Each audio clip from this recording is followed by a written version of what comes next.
Those living in Hoboken's 4th Ward are without a council person today. This after yesterday's Superior Court ruling that vacated the results of the last election. For months, former Councilman Christopher Campos had challenged the results, which gave Dawn Zimmer an 8-vote win.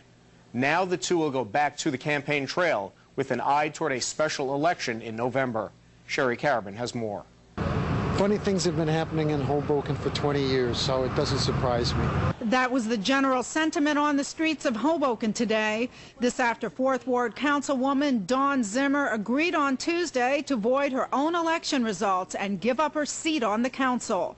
Zimmer was facing a court trial initiated by former Councilman Christopher Campos, who had been fighting the results of June's runoff election for months. I want the people of the 4th Ward to decide this election. And what was happening was Mr. Campos is using the legal process to try and steal back the election, essentially. There was no voter fraud committed. I would never do that, and no one on my campaign would do that. I'm excited. I think the people will finally get a chance to decide an election and not have, hopefully not have all these outside forces trying to decide the representation in the 4th Ward.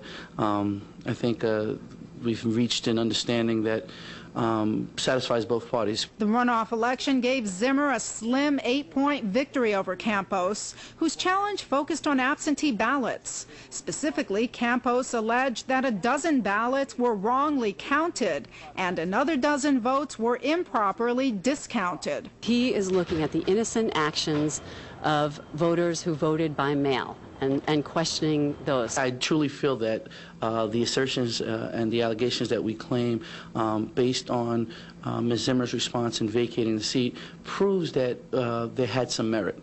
No incumbent voluntarily gives up a seat on the city council because of baseless allegations. There had to be some substance, some merit to what we claimed. I like the girl and I voted for her, and I don't care who knows it. Will you vote for her again? Yes. This is pretty much like a part of a bigger problem in this country too, with absentee ballots and with, like, you know, election fraud, and I don't think there's a high level of confidence right now. The special election will take place on November 6th. Until then, those living in the 4th Ward will be without a council person. There are 3 at-large council persons who would hopefully pick up the slack for the 4th Ward residents, and I believe it may be 2 or 3 meetings at most. Campos says he's already started campaigning for the November election, but Zimmer says she believes the voters will see to it that she gets her 4th Ward seat back. I am extremely confident. I think I've already shown that I am a different kind of council person to the 4th Ward. In Hoboken, this is Sherry Carabin, Neighborhood Journal, Hudson News Edition.